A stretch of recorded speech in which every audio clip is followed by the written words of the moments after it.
Good morning. News and hair oil సమర్పిస్తున్న business breakfast షోకి స్వాగతం. సో నిన్న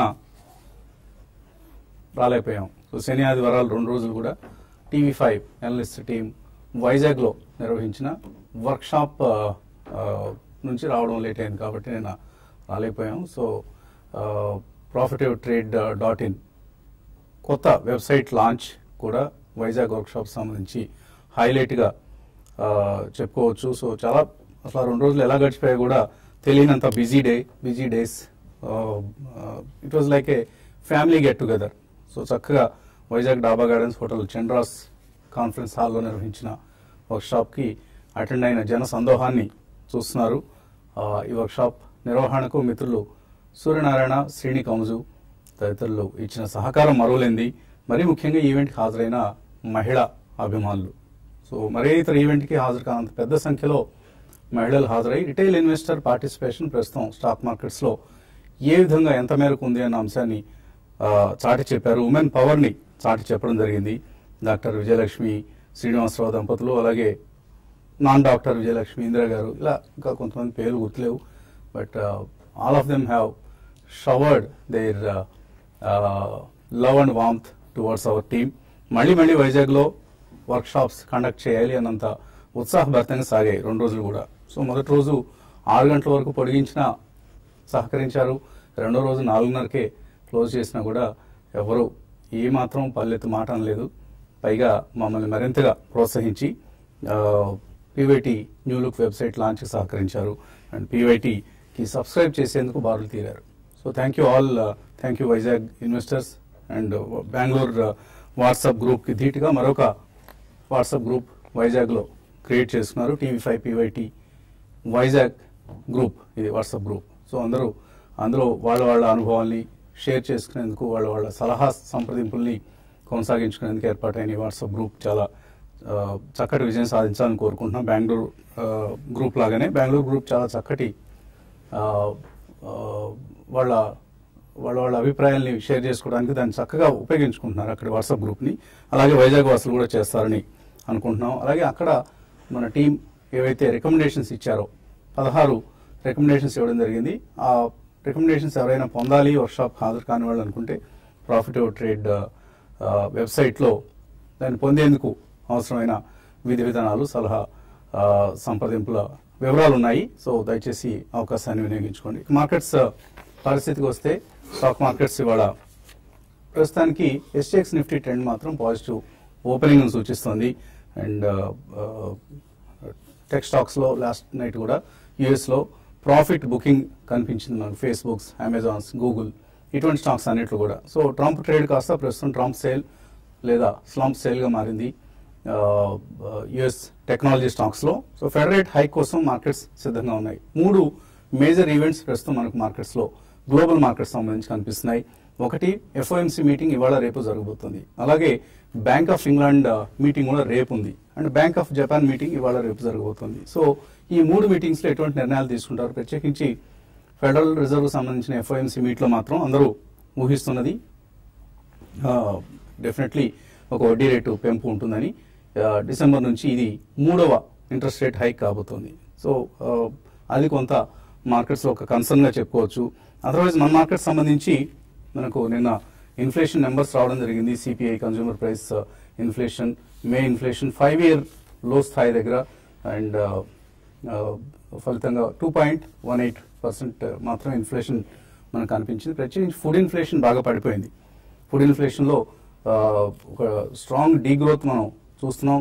డిఫ్లేషన్లోకి వెళ్ళిపోయింది. ఇన్ఫ్యాక్ట్ -1.2% దగ్గర ఫుడ్ ఇన్ఫ్లేషన్ కాస్త డిఫ్లేషన్గా మారింది.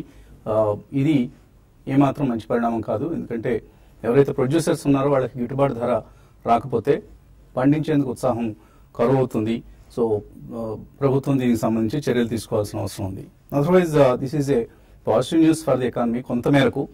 ఎందుకంటే ఇన్ఫ్లేషన్ తగ్గుతోంది, కన్జ్యూమర్ ప్రైస్ ఇన్ఫ్లేషన్ అంటే వడ్డీ రేట్లు తగ్గించాల్సిన పరిస్థితి ఉంది. సో అందరూ ఇప్పటిక వడ్డీ రేట్ల తగ్గింపు ఎప్పుడో జరగబోతోంది. మేబీ వచ్చే పాలసీ ఆగస్టు సెప్టెంబర్లో జరగబోయే పాలసీలోనా, లేకపోతే ముందే ఏదైనా జరుగుతుందా, ఇది కొంత అందరూ ఆసక్తిగా గమనిస్తున్న అంశం.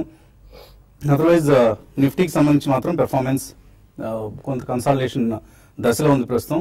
3 days నుంచి మనం చూస్తే పీక్ నుంచి 93 పాయింట్స్ కిందకు వచ్చి కన్సాలిడేట్ అవుతూ కనిపిస్తుంది మనకు. సో మేబీ 9650 ఒక స్ట్రాంగ్ రెసిస్టెన్స్ గా ఉంది ప్రస్తుతానికి మనకి.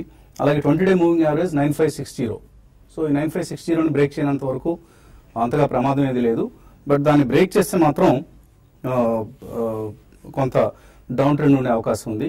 దాన్ని బ్రేక్ చేయలేని పక్షంలో 9515 బ్రేక్ చేయలేని పక్షంలో హ్యూజ్ షార్ట్ కవరింగ్ కూడా రావచ్చు. ఎందుకంటే లాస్ట్ 3 days గా షార్ట్స్ క్రియేట్ అవుతున్నాయి. బహుశా ఇవాళ రేపు కూడా మరికొంత షార్ట్స్ క్రియేట్ అవుతాయి. ఫర్ ఇన్స్టెన్స్ FIS పరిస్థితి చూస్తే 34,000 లాంగ్ పొజిషన్స్ ఉన్నాయి పుట్స్ లో వాళ్ళకి. సో బాగా షార్ట్ సెల్లింగ్ మనం బ్యాంక్స్ లో, PSU బ్యాంక్స్ లో, NBFCs లో, క్యాపిటల్ గూడ్స్ లో మనం చూస్తున్నాం. సో ఈ షార్ట్ సెల్లింగ్ ని కవర్ చేయడానికి ఎప్పుడైనా ఒక షార్ట్ కవరింగ్ ర్యాలీ లాంటిది వచ్చే అవకాశం ఉంది. మేబీ ఇవాల్టి రేపటి సెషన్స్ తర్వాత ఆ అంశం జరిగే అవకాశం ఉంది. ఎందుకంటే ప్రస్తుతానికి 9650 స్ట్రాంగ్ రెసిస్టెన్స్ గా, 9550 ఒక సపోర్ట్ లెవెల్ గా కనిపిస్తుంది. సో ఈ లెవెల్స్ ని దృష్టిలో ఉంచుకొని this of course always a by and declines market. ప్రతి డిక్లైన్ ని, డిప్ ని ఒక చక్కటి అరుదైన అవకాశంగా భావించి తీసుకోవడానికి రిటైల్ ఇన్వెస్టర్స్ కి ప్రత్యేకించి చాలా పెద్ద ఎత్తున రిటైల్ ఇన్వెస్టర్స్ మనకు మార్కెట్స్ లో ప్రవేశించడం కనిపిస్తుంది.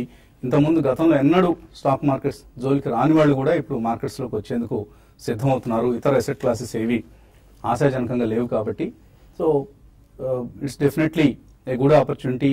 ప్రతి డిక్లైన్ ని మనం ఎప్పుడు అనుకుంటుంది ఇది markets 1 step backwards 2 steps forward గా వెళ్తున్నాయి. సో ఎప్పటికప్పుడు న్యూ హైస్ ని టచ్ చేస్తాయి కాబట్టి డిక్లైన్స్ వచ్చినప్పుడు కొనుక్కోవచ్చు. సెలెక్టివ్ గా ఏ స్టాక్స్ కొనుక్కోవాలి, మనం TV5లో రికమెండ్ చేస్తున్న స్టాక్స్ కావచ్చు, వర్క్షాప్స్ లో రికమెండ్ చేస్తున్న స్టాక్స్ కావచ్చు. ఇంకా రాబోయే రోజుల్లో మరిన్ని అవకాశాలు మన ముందు ఉన్నాయి IPOs రూపంలో అండ్ సెకండరీ మార్కెట్ రికమెండేషన్స్ రూపంలో. సో అవన్నీ ఇన్వెస్టర్లు గమనిస్తూ తమ ఇన్వెస్ట్మెంట్ నిర్ణయాలు తీసుకోవచ్చు. ఇక మార్కెట్స్ పరిస్థితి గురించి మాట్లాడడానికి అనలిస్ట్ సిద్ధంగా ఉన్నారు. సో మాన్సూన్ ప్రోగ్రెస్ అంటే సంతృప్తికరంగా ఉంది ప్రస్తుతానికి. అండ్ రిజల్ట్ సీజన్ అయిపోయింది. ఇంకా అందరూ కూడా చిన్న చిన్న global events like FOMC meets or మన RBI నుంచి వచ్చే డేటా, ఇటువంటి వాటి కోసం ఎదురు చూస్తున్నారు. అలాగే NPA రెజల్యూషన్ కోసం ప్రభుత్వం తీసుకోబోతున్న చర్యలు, GST కోసం సన్నద్ధం కావడం. సో ఇవన్నీ ఎటువంటి ఇంపాక్ట్ చూపిస్తాయి అనుకుంటున్నారు? మార్కెట్ ఎక్కువ రియాక్ట్ అయ్యే అవకాశం మాత్రం కనిపించలేదండి. బట్ పాజ్ మోడ్ లోకి డెఫినెట్ గా వెళ్తుంది అండ్ కన్సాలిడేషన్. సో మనకి స్పెసిఫిక్లీ సెక్టర్ పరంగా కొన్ని సెక్టర్స్ లో I don't think they will be major interest అండి. ఎందుకంటే నిన్న మనకి IT కంపెనీస్ ఒకటి అండ్ పబ్లిక్ సెక్టర్ బ్యాంక్స్ అవన్నీ కొద్దిగా రియాక్ట్ అవ్వడం అనేది మనం చూసాం. And probably that will continue. So మనకి ఎక్స్టర్నల్ న్యూస్ అంతగా మన మార్కెట్ మీద ప్రభావితం చూపించే అవకాశం లేదు. డొమెస్టిక్ న్యూస్ ఫ్లోస్ ఎక్కువ ఉంటాయి. అండ్ RBI వాళ్ళు నిన్న వచ్చిన ఇన్ఫ్లేషన్ రేట్ చూసిన తర్వాత ప్రాబ్లీ అడ్హాక్ గా ఇన్ బిట్వీన్ కూడా వాళ్ళు కట్ చేసే అవకాశం రూల్ అవుట్ చేయలేం మనం. ఎందుకంటే చాలా నెగిటివ్ లోకి వెళ్ళిపోయింది ఎకానమీ. అండ్ మీరు అన్నట్టు we have seen farmers going on strike in different states. అంటే ఫార్మ్ లోన్ వేవర్స్ పక్కన పెడితే అది పబ్లిక్ సెక్టర్ అండర్టేకింగ్స్ బ్యాంక్స్ మీద ప్రభావితం చూపిస్తుంది. And some of the micro finance companies కొన్ని స్టేట్స్ లో వాళ్ళు కూడా దెబ్బతింటారని అటువంటివి కూడా రియాక్ట్ అవుతున్నాయి. So definitely market is strong, structurally extremely strong. But చిన్న చిన్న అంశాల మూలాన మనకి మార్కెట్ లో కన్సాలిడేషన్ టు పాజ్ మోడ్ కొద్దిగా ఎక్కువ రోజుల్లో జరిగే అవకాశం ఉంది. But all in all market లో మాత్రం మళ్ళీ రెన్యూడ్ కన్సంప్షన్ స్టోరీ అనేది చాలా స్ట్రాంగ్ గా ఎమర్జ్ అవుతుందండి. కాబట్టి ప్రాబ్లీ FMCG కంపెనీస్ గతంలో ఎప్పుడు చాలా ఎక్స్పెన్సివ్ ఉన్నాయి, ఇప్పుడు కూడా ఎక్స్పెన్సివ్ ఉన్నాయి. అటువంటి వాటిలో ఏదైనా షార్ప్ కట్స్ వస్తే మాత్రం తప్పకుండా కొనుగోలు చేయాలని చెప్తాను. That apart automobiles is doing extremely well అండి, automobiles and auto ancillary. So ఇలా కొన్ని సెక్టర్స్ లో మాత్రం తప్పకుండా ఫస్ట్ ప్రైస్ పాయింట్ లో ఓవర్ ద నెక్స్ట్ 2 weeks పొజిషన్స్ తీసుకుంటే చాలా మేలుగానే ఉంటుంది. All in all next 1 or 2 days కొద్దిగా ఇంట్రెస్టింగ్ ఉంటుంది. ఎందుకంటే ఎక్స్టర్నల్ ఈవెంట్స్ మనకి ప్రభావితం చేస్తాయా లేదా, how deep are going to be the external events on our markets అని చూడాలి. ఇన్ కేస్ ఒకవేళ ఏమైనా US లో ఎట్లాగో అనిశ్చితి ఉంది, ట్రంప్ రూల్ అనండి లేకపోతే FOMC మీట్ అనండి, అవన్నీ కూడా తొలగిపోయిన తర్వాత I think market will again take its own trajectory because monsoon across the country is really good. Okay అండి. సో మీరు ఎటువంటి ట్రెండ్ ఎక్స్పెక్ట్ చేస్తున్నారు? మార్కెట్స్ గత కొన్ని రోజులుగా ఒక రేంజ్ లో ఉంది, మనం చూస్తున్నాము. ఒక స్టెప్ ముందుకెళ్ళము, తర్వాత ఒక స్టెప్ వెనక రావడం, మళ్ళీ 2 steps ముందుకెళ్ళడం అట్లా ఉంది. ఇప్పుడు కూడా సేమ్ రానున్న రోజుల్లో అదే విధమైన ట్రెండ్, కన్సాలేషన్ ట్రెండ్ అనేది ఉండొచ్చు. అయితే నిన్నటి రోజు కరెక్షన్ తర్వాత కొంచెం FIs లాస్ట్ ఫ్యూ డేస్ గా షార్ట్స్ అనేది బిల్డ్ చేస్తున్నారు, తర్వాత పుట్ ఆప్షన్స్ కూడా తీసుకుంటున్నారు. అయితే 96 అనేది చాలా కీలకమైన లెవెల్, 96 and 9580. ఆ లెవెల్ బ్రేక్ కానంత కాలం నిఫ్టీ ఒక రేంజ్ లోనే ఉంటుంది. ఒకవేళ అది కానీ బ్రేక్ అయితేనే మళ్ళీ మార్కెట్ లో ఒక బ్రేక్ డౌన్ అనేది రావడానికి అవకాశం ఉంది. ఓవరాల్ గా ఎక్కువగా పొజిషన్స్ కానీ ఎఫ్ఐఎస్ పక్కన పెడితే మిగతా రీటైల్ పార్టిసిపేషన్ అంతా కూడా F&Oలో ఎక్కువగా లాంగ్ పొజిషన్స్ ఎక్కువ ఉన్నాయి. అయితే నిన్నటి రోజు కొంచెం బ్యాంకింగ్ స్టాక్స్ లో కొంత సెల్లింగ్ కారణంగా నిఫ్టీ కొంత వీక్ గా మనకి క్లోజ్ కావడం, తర్వాత గ్లోబల్ మార్కెట్స్ కూడా నిన్న దాదాపు అన్ని కూడా నెగిటివ్ టెరిటరీలో క్లోజ్ అయ్యాయి. మళ్ళీ ఈ రోజు కొంచెం పాజిటివ్ గా ఉన్నాయి. మళ్ళీ ఇది రేంజ్ బౌండ్, మళ్ళీ మిడ్ క్యాప్ యాక్షన్ ఉంటుంది. అయితే ఇక్కడ నుంచి బయింగ్ అంటే ఎవరీ డిప్ లో auto and auto ancillary companies ని బై చేయమంటాను. మదర్స్ అండ్ సుమీని పొజిషనల్ ట్రేడర్స్ ఇంటర్డే కోసం కాకుండా మదర్స్ అండ్ సుమీని ఇక్కడ నుంచి 520 to 540 మధ్యలో వెళ్ళొచ్చు. ఎవరీ డిప్ వచ్చినప్పుడు కూడా, చిన్న డిప్ వచ్చినప్పుడు కూడా బై చేసుకోవచ్చు. అదేవిధంగా ఫార్మా కౌంటర్స్ లో కూడా ఇంతకుముందు నేను చెప్పినట్టుగా రిపీటెడ్ గా చెప్తున్న క్యాడిలా లాంటి దాన్ని ఎవరీ డిప్ లో బై చేయొచ్చు. తర్వాత ఫార్మా పక్కన పెడితే ఎన్సీసీ ఒకటి రీసెంట్ గా మనం చూసాము, మార్కెట్స్ ఇంత పెరిగినా కూడా పార్టిసిపేషన్ లేదు. అయితే లాస్ట్ ఒక 1 వీక్ నుంచి కూడా ఇందులో కొంచెం యాక్టివిటీ అనేది చూసాము. కాబట్టి ఎన్సీసీని 100 దాకా వెళ్ళడానికి అవకాశం ఉంది. దాన్ని కూడా అంటే ఇవన్నీ కూడా ఇంటర్డే కోసం కాదని పొజిషనల్ ట్రేడింగ్ కోసము. అయితే ఈ రోజు ఇంటర్డే విషయానికి వస్తే కొంచెం మెటల్స్ ఒకటి కొంత వీక్ ఉండొచ్చు. తర్వాత ఐటీ నేను కొంచెం లాస్ట్ ఫ్యూ డేస్ గా షార్ట్ కవరింగ్ ర్యాలీ చూసాము ఐటీ కంపెనీస్ లో, అవి వీక్ ఉండొచ్చు. మిడ్ క్యాప్ లో యాక్షన్ కొనసాగడానికి అవకాశం ఉంది. బ్యాంక్ నిఫ్టీ మాత్రం కొంచెం ఇంతకు ముందు అంత అవుట్ పర్ఫార్మ్ చేసింది బ్యాంక్ నిఫ్టీ. అయితే ఇక్కడ నుంచి ఇంతకు ముందు అంత దానిలాగా అంత బెటర్ గా పర్ఫార్మ్ చేయకపోవచ్చు. కాబట్టి బ్యాంక్ నిఫ్టీకి 23,600 దగ్గర రెసిస్టెన్స్ ఉండొచ్చు. 23,220, 240 లెవెల్స్ నెక్స్ట్ షార్ట్ టర్మ్ లో ఆ లెవెల్స్ ని టెస్ట్ చేసే అవకాశం కనపడుతుంది. నిఫ్టీకి మాత్రం 9640 అనేది రెసిస్టెన్స్, 96 ఇంతకు ముందు అన్నట్టుగా 9580 సపోర్ట్స్ అండి. తెలుగు సినిమా ఇండస్ట్రీలో క్రౌండ్ కింగ్ ఎవరు, కామెడీ పరంగా అని చెప్తే ఎవరైనా బ్రహ్మానందం పేరు సజెస్ట్ చేస్తారు కదా. సో అందరికీ తెలిసిందే, స్క్రీన్ మీద చిరంజీవి, బాలకృష్ణ వస్తే ఎంత చప్పట్లు మోగుతాయో, బ్రహ్మానందం కనపడగానే కూడా అలాగే ఇల్లు చప్పట్లు వినిపిస్తాయి మనకు. సో బ్రహ్మానందం అందరికీ ఒక సక్సెస్ఫుల్ కమెడియన్ గా తెలుసు, కానీ అతను చాలా సక్సెస్ఫుల్ ఇన్వెస్టర్ అని కూడా ఎంతమందికి తెలుసు. సో ఆయన ప్రస్తుతం నెట్వర్త్ ఈజ్ 320 crores అట. 320 కోట్ల రూపాయలు సంపాదించారు ఆయన తెలుగు సినిమా ఇండస్ట్రీ నుంచి. సో అంటే ఆయన సంపాదించిన డబ్బుని ఇన్వెస్ట్ చేసి రకరకాలుగా హ్యూజ్ ల్యాండ్ బ్యాంక్, ఆయనకి అగ్రికల్చర్ వ్యవసాయ భూమి కనీసం మోర్ దాన్ 100 acres ఉందని చెప్తూ ఉంటారు. అలాగే జూబ్లీ హిల్స్ లో ఒక మంచి పెద్ద బంగ్లా ఉంది. అలాగే ఆయన ఇప్పుడు ఉండే ఏరియా మణికొండలో ఒక చక్కటి విల్లా ఉంది ఆయనకి, ఆల్మోస్ట్ 500 గజాల స్థలంలో. అలాగే రకరకాల ఆస్తులు ఆయనకు ఉన్నాయి. ఆడి R8, ఆడి Q7, మెర్సిడెస్ బెంచ్, ఇవన్నీ ఆయన కార్ల పోర్ట్ఫోలియోలో ఉన్నాయి. సో ఇవన్నీ ఒక సక్సెస్ఫుల్ ఇన్వెస్టర్ జాగ్రత్తగా ఇన్వెస్ట్ చేసుకుంటూ వెళ్తే ఎంత సంపాదించవచ్చు అనే అంశానికి దర్పణం పడుతుంది.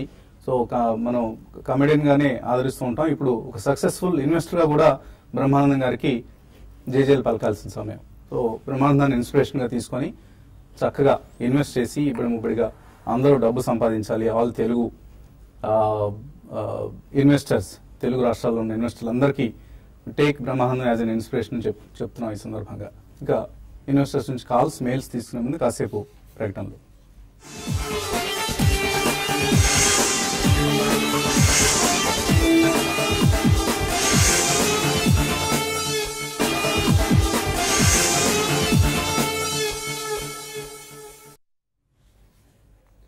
న్యూస్ అండ్ హెయిర్ ఆయిల్ సమర్పిస్తున్న బిజినెస్ బ్రేక్ఫాస్ట్ షో తిరిగి స్వాగతం. కాలర్స్ లైన్ లో ఉన్నారు. మొదటి కాలర్ వెంకట్, బెంగళూరు నుంచి. Hello sir. నమస్తే సార్. నమస్తే అండి, అడగండి. పెరుమల్ ఎంటర్ప్రైజ్ ఎలా ఉంటుంది ఒకటే సార్. నెక్స్ట్ వచ్చేసి బెంగళూరు వాట్సాప్ గ్రూప్ లో జాయిన్ అవ్వాలంటే ఎట్లా ప్రొసీజర్ ఏమన్నా చెప్తారు? మళ్ళీ నెక్స్ట్ టైం వర్క్ షాప్ పెట్టినప్పుడు మీరు దానికి అటెండ్ అయ్యి జాయిన్ కావాలి, అంతే అండి. No other way. Perumal enterprises పరిస్థితి తీసుకోవచ్చా, ఇక్కడ ఎంటర్ కావచ్చా? అది బాగా పెరిగిందండి. Even yesterday it was very strong and cross 3,000 rupees. So basically now you have to treat it as a holding company. అంటే వాళ్ళకి 2-3 డిఫరెంట్ వర్టికల్స్ ఉన్నాయి apart from pharmaceutical, which are basically అన్ని కూడా ఓటీసీ ప్రోడక్ట్స్ అండి. అంటే గతంలో వాళ్ళకి ఇండియాలో ఉన్న ఫార్మసిటికల్ ఫార్ములేషన్స్ బిజినెస్ అంతా వాళ్ళు అబార్ట్ కమ్మేశారు. సో ఫార్మా ఒక గ్రూప్ ఉంది, it's basically OTC and research based కొన్ని ఎక్స్టర్నల్ అవుట్ సైడ్ కూడా కొన్నారు. ఇండియాలో one of the strongest NBFC players అని చెప్పొచ్చు through Shriram group. And housing finance లో వాళ్ళు డైరెక్ట్ ఫోర్వే చేస్తున్నారండి. వాళ్ళకి లైసెన్స్ గురించి వెయిట్ చేస్తున్నారు. రాబోయే 1 or 2 months లో కూడా వచ్చేస్తుందని వాళ్ళు చెప్పారు.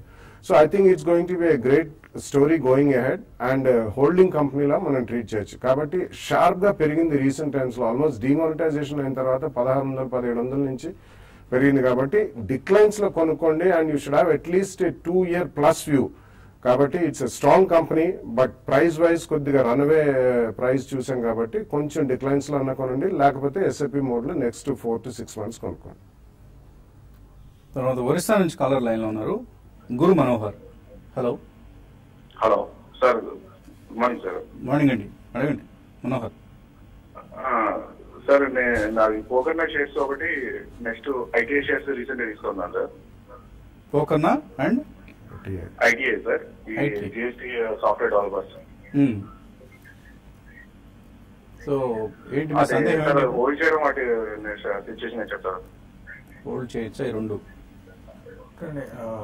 పోకర్న అయితే మీరు లాంగ్ టర్మ్ కోసం అయితే హోల్డ్ చేయించండి. ఇది ఈ స్టాక్ కూడా చూసుకుంటే రీసెంట్ గా బాగా స్ట్రాంగ్ గా ఉంది, ఫండమెంటల్స్ కూడా బాగున్నాయి. అయితే ఇది కూడా ఏంటంటే 700 రూపాయలు. ఇప్పుడు అన్ని స్టాక్స్ కూడా బాగా పెరుగున్నాయి కాబట్టి మీరు లాంగ్ టర్మ్ కి రీసెంట్ డేస్ లో కొనుంటే మీరు ఒకవేళ మధ్యలో కరెక్షన్స్ వచ్చి కింద పడినా కూడా మీరు లాంగ్ టర్మ్ కి హోల్డ్ చేయండి, ఫండమెంటల్ గా బాగుంది కాబట్టి. తర్వాత ఐటీఐ గురించి అడిగారు. ఐటీఐ ఇది మాత్రం వద్దండి, ఇది కొంచెం హై రిస్క్ ఉన్న కౌంటర్. ఇది మనం చూసాము, దీనికి రిజల్ట్ కు ముందు చాలా షార్ప్ 100 దాకా 110 దాకా వచ్చి అక్కడ నుంచి ఈవెన్ 70s లెవెల్స్ కి వచ్చి మళ్ళీ అక్కడి నుంచి షార్ప్ అయి చూసాము. ఇటువంటి స్టాక్స్ మాత్రం కొంచెం ఇన్వెస్ట్మెంట్ కి అంత స్ట్రాంగ్ ఉండకపోవచ్చు ఫ్యూచర్ లో, కాబట్టి దీనికన్నా మీరు వేరే స్టాక్ ని సెలెక్ట్ చేసుకోమని చెప్తాను. ఓకే అండి. తర్వాత ఈ కాలర్ హైదరాబాద్ నుంచి రాజు లైన్ లో ఉన్నారు. హలో సార్, నమస్తే సార్. నమస్తే అండి, అడగండి. సార్, ఎంకీ గ్లోబల్ ఫైనాన్షియల్ సర్వీస్ మీద 127 రూపీస్ లో నేను తీసుకున్నాను సార్. ఇది 1 year టైం కోసం నేను హోల్డ్ చేస్తాను సార్. అయితే ఇది గత 1-2 years నుంచి కంపేర్ చేస్తే ఇప్పుడు కొంచెం మంచి ఫైనాన్షియల్ రిజల్ట్స్ కూడా వచ్చినాయి సార్, ఇయర్ బేసిస్ పైన. దీంతో పాటు మంచి ఇన్వెస్టర్స్ కూడా హోల్డింగ్ ఉంది కదా. అయితే దీని గురించి బాలా సార్ గానే చెప్పండి sir. 1 year to 1.5 year hold చేస్తాను సార్. దీని గురించి కొంచెం చెప్పండి sir. So Emkay global financial services, yeah, predominantly it's a stock broking company అండి. అంటే ఇతరత్ర వేరే కంపెనీస్ లాగా వీళ్ళకి అంత multiple holdings in subsidiaries or associates అంతగా లేవు.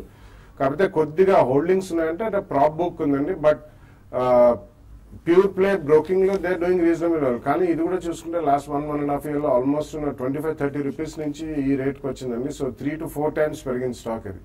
So flavour of the season మొత్తం ఈ stock broking plus other companies with some of the parts valuation లో ఉన్నాయి కాబట్టి మీరు ఇది కూడా డిక్లైన్స్ లో తీసుకోండి. But you have to be bit careful అండి, ఎందుకంటే ఇవన్నీ కూడా షార్ప్ గా పెరిగాయి. It's a decent company. ఒకప్పుడు ఇది మధ్యలో ఏదో చిన్న కాంట్రవర్సీలో వచ్చింది, స్కామ్ కాదు కాంట్రవర్సీలోకి వచ్చింది. బట్ దాని తర్వాత ఐ థింక్ అవన్నీ సర్దుమణిగాయి. Please buy it, but in 2 price points. ఇటువంటి వాటిలో కొద్దిగా కరెక్షన్ వస్తే 10-15% ఈజీగా వస్తుంది కాబట్టి 10 to 15%, అబౌట్ 20% కరెక్షన్ వస్తే 2 price points లో కొనుక్కోండి. ఓకే అండి. సో లాస్ట్ క్వార్టర్ రిజల్ట్స్ బాగానే వచ్చాయి, satisfactory. So posting some growth, maybe continue అయితే పెర్ఫార్మెన్స్ డెఫినెట్లీ రిటర్న్స్ వస్తాయి ఇన్వెస్టర్స్ కి from Emkay global financial. Achyut Ram తర్వాత కాలర్. హలో హలో హలో, అడగండి అచ్యుత్. సార్ నమస్తే సార్. నమస్తే అండి, అడగండి. సార్ నాకు కాల్ శేషు గారు గురించి సార్. నేను మన వైజాగ్ మీటింగ్ వచ్చాను సార్. వెరీ గుడ్, అడగండి. నేను సార్ కూడా అడిగాను సార్. దాంట్లో సుమిత్ ఇండియా గురించి, ఎక్స్పీరియల్ ఇండస్ట్రీస్ గురించి అడిగాను సార్. అది యాక్చువల్లీ 43 రూపీస్ లో తీసుకున్నాను సార్. అది బాగా పడిపోయింది అది. ఓకే. సేమ్ కూడా ఎస్బీఐ కూడా 306 లో తీసుకున్నాను. అది ఇప్పుడు 284 వచ్చేసింది సార్. అది చాలా లాంగ్ టర్మ్ కోసం ఉంది. Sumit and SBI. సుమిత్ 43 నుంచి 32 పడిపోయింది. ఒకటి ఎస్బీఐ విషయానికి వస్తే మీరు కొంచెము అంటే టైం బీయింగ్ మీకు లాస్ ఉన్నా కూడా మీరు కొంత ఓపికతో వెయిట్ చేస్తే మళ్ళీ ఎస్బీఐ మీ రైట్ వచ్చి అక్కడ నుంచి మీకు ప్రాఫిట్ కూడా రావచ్చండి. ఇప్పుడు ఇమీడియట్ అయితే పిఎస్యూ బ్యాంక్స్ అంతా ఎంకరేజింగ్ గా ఉండకపోవచ్చు. కొంచెము ఉన్న వాటిలో మాత్రం పిఎస్యూ బ్యాంక్స్ లో ఎస్బీఐ చాలా స్ట్రాంగ్ ఉంది. నిన్న కూడా చూసాము. మిగతా అదర్ బ్యాంక్స్ 3 to 4% పడితే ఇది మాత్రం 1% లోపల మైనస్ లో ఉంది. కాబట్టి లాంగ్ టర్మ్ కి ఎస్బీఐ హోల్డ్ చేయండి. సుమిత్ ఇండస్ట్రీస్ ఇది 11 రూపీస్ నుంచి కంటిన్యూగా పెరుగుతూ ఉందండి. ఇటువంటివన్నీ ఏంటంటే చాలా జాగ్రత్తగా ఉండాలండి మీరు, ఎందుకంటే ఇవి అంత గొప్ప క్వాలిటీ స్టాక్స్ అయితే కాదు. ఇదేంటంటే కొంచెం మనకి టాప్ లైన్ గ్రోత్ అనేది కొంచెం తగ్గుంటూ వచ్చింది. ఈవెన్ నెట్ ప్రాఫిట్ గా చూసుకుంటే మాత్రం పెరిగింది. ఏదైనా కూడా లాంగ్ టర్మ్ కోసం అయితే ఇది కూడా హోల్డ్ చేయండి. బట్ మరీ ఎక్కువ కాలం హోల్డ్ చేయకుండా మీరు కొంచెం మీ రేటుకి వచ్చినప్పుడు మీరు క్లోజర్ గా, అప్పుడు ఎందుకంటే మార్కెట్ బులిష్ ఉంది కాబట్టి మీరు దీంట్లో నుంచి ఎగ్జిట్ కమ్మని చెప్తాను. తర్వాత మెయిల్స్ వచ్చాయి. కొంతమంది మనకు వైజాగ్ వర్క్షాప్లో రికమెండ్ చేసిన షేర్లు ఏవైనా అవి మాకు కూడా కావాలి అని అడుగుతున్నారు. దానికి సంబంధించిన పూర్తి వివరాలు profitable-trade.in వెబ్సైట్లో ఉన్నాయి. సో ఆ విధంగా మీరు రికమెండేషన్స్ని పొందే అవకాశం ఉందండి. సో ట్రై చేయండి.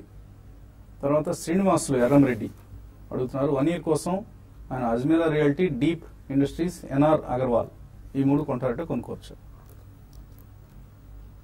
I think Deep Industries, you can go ahead and buy అండి, ఎందుకంటే Deep Industries around 320, 330 నుంచి స్వల్పంగా రియాక్షన్ అయింది, and they do all services for oil and gas companies. It's a decent company, and basically వాళ్ళు periphery services almost అన్నిట్లో ఉన్నారండి.